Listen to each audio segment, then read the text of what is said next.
Kimuta nwoke ma ọ bụ nwanyị n'ụlọ o, ha niile bụkwa onyinye Chukwu okele ya o. Ihe bụla ị na-eme ya ba Chukwu o, kpọpụtere gị ụzọ kpọtere gị azụ, ọ ga-adịkwara gị mma. Ejikwala ọgba aghara agaba di gị o, di gị bụ onye kwụrụ ụgwọ gị, rubere ya isi o, ị na-anụ o. Nwanyị niile ndị na-eme udo onwe mụlanyo, ndị na-achị udo. Nwanyị niile ndị na-eme udo onwe mụlanyo, ndị chi mere eze. Nwanyị niile ndị na-eme udo onwe mụlanyo, ndị bụ oriakụ.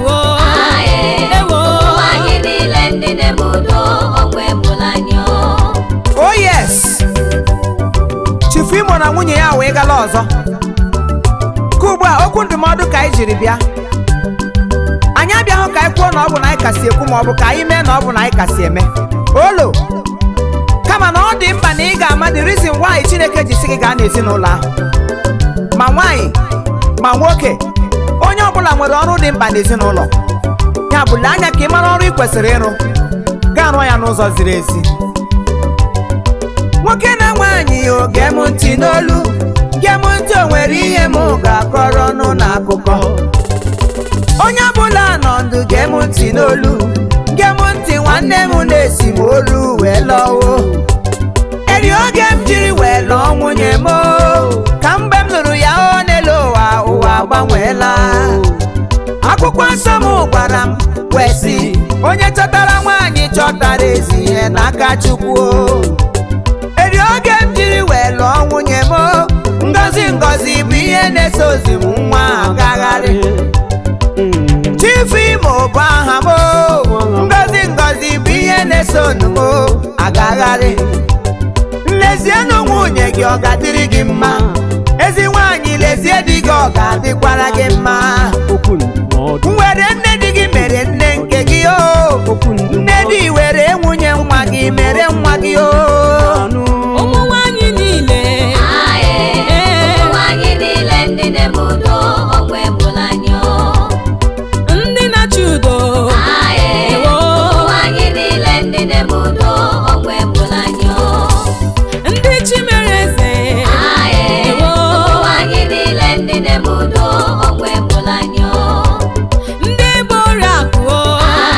Nwanyị niile ndị na-eme. I know so many of you will be wondering why Chief Imo is now singing. Some people say, has he turned to a singer?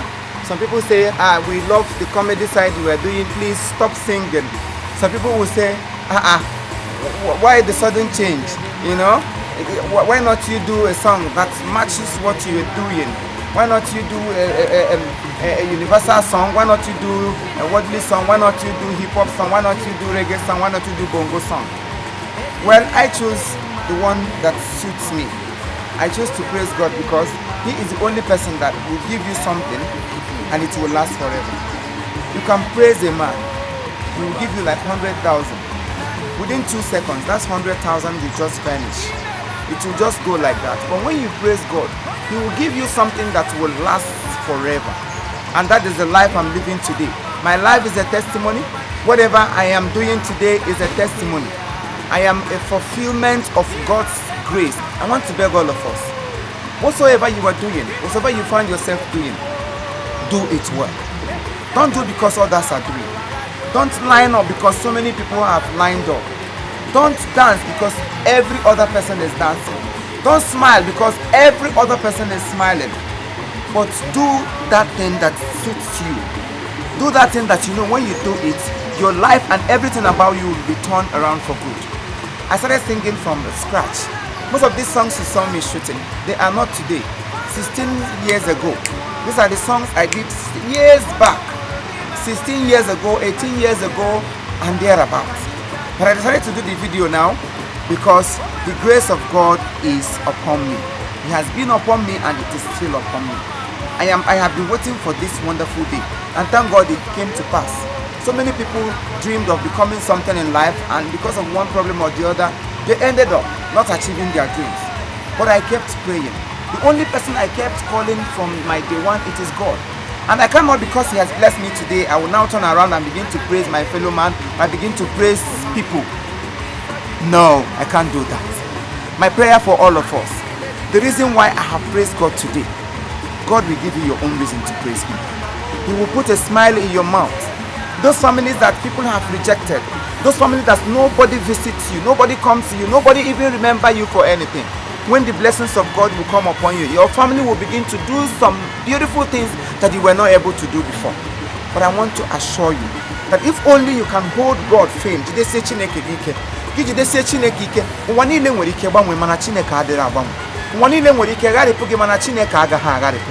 is why anytime, any day you see me, I will keep praising God from the bottom of my heart. I don't care to know if the songs are old songs or new songs or newly composed. It's not that I cannot do fresh composed songs. I have a lot of them. But I praise God the way it suits me, the way I am feeling right inside my heart. Today, I want all of us to join our hands together. Let us praise him. Each time you praise God, something new will happen in your life. I can remember those days I used to cry, God, please, I want to become this. God, please do this for me. Today, you can see I am smiling. And they say, the he that laugh last, laugh the best. So you will continue to smile. You will continue to go places. Your family will continue to yield an increase. Everything you lay your hands upon, because you have listened to this song, God will open a way for you. Those places other people have gone to and they got disappointment, you will go there and there will be appointment. Just believe me today, from hearing this song, I titled it Family Praise. Your family will continue to praise. Your family will continue to praise the name of the Most High. When others are crying, you will be praising God. When others are weeping, you will be jumping up for joy. That is my prayers for all my fans, my followers, those that love what I'm doing. God will bless you. This year will never pass you by. As you step into new year, wow, everything in your life will turn new. In the mighty name of Jesus, I pray. Thank you. Continue to follow my programs. You can follow me on Instagram at Chief Imo. There's no slash, there's no dot. Chief Imo, you write it together. Then open my page. You will see my page. There are so many Chief Imos, fake. But go on Chief Imo together, write it together. You see me with my logo cap and Ishago red one. Then on my Instagram, I am only using Oriako Longinus, no other Instagram Facebook handle. Please, Oriako Longinus, you can follow. Then subscribe to my YouTube channel, Chief Imo Comedy. When you subscribe, immediately you subscribe into my comedy. Heavenly hosts will subscribe bangam into your own bank account, because and